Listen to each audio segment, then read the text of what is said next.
तो चलिए आज हम उस अदृश्य शक्ति के बारे में बात करते हैं जो हमारे इस्तेमाल किए जाने वाले हर डिवाइस को चलाती है।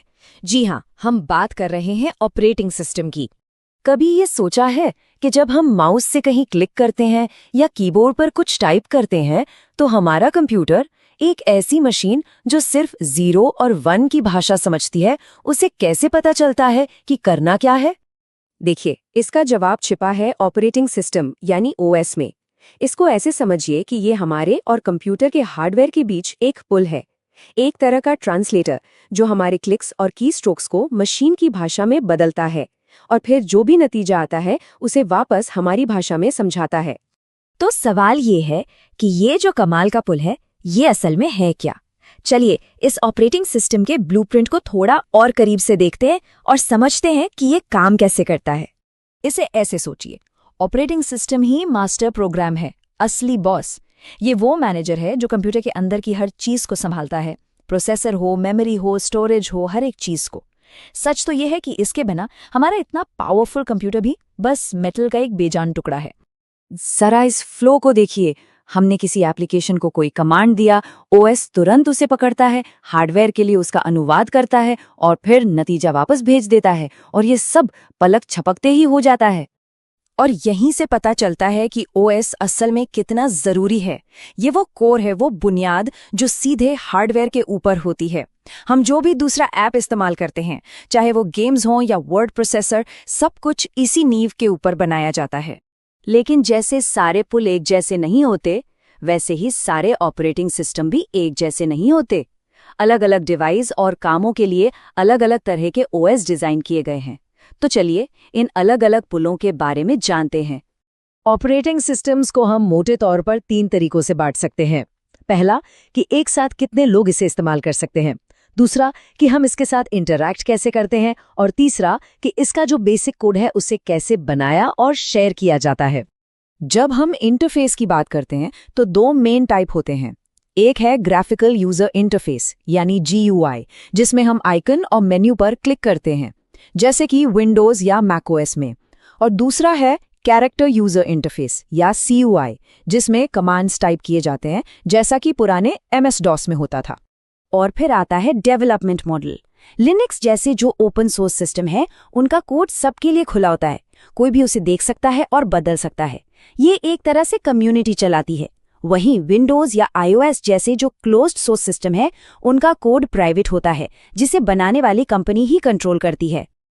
अच्छा, अब जब हम बेसिक बातें समझ गए हैं तो चलिए जरा समय में पीछे चलते हैं और उन कुछ सबसे मशहूर ऑपरेटिंग सिस्टम्स को देखते हैं जिन्होंने हमारी आज की डिजिटल दुनिया को बनाया है। हमारा यह सफ़र 1960 के दशक में यूनिक्स के साथ शुरू होता है। फिर हम 80 के दशक में MS-DOS के साथ पर्सनल कंप्यूटिंग का दौर देखते हैं। फिर उसी दशक के बीच में विंडोज़ अपने ग्राफिकल इंटरफेस से सब कुछ बदल देता है, और आखिर में 90s के दशक में लाइनक्स ओपन सोर्स मूवमेंट की शुरुआत करता है। 1969 में आया यूनिक्स सच में एक गेम चेंजर था। ये मल्टी यूजर और मल्टीटास्किंग दोनों को संभाल सकता था, और इसे C जैसी हाई लेवल भाषा में लिखा गया था, जिसने इसे बहुत ज्यादा शक्तिशाली और लचीला बना दिया। आज के कई मॉडर्न ऑपरेटिंग सिस्टम इसी की नींव पर बने हैं।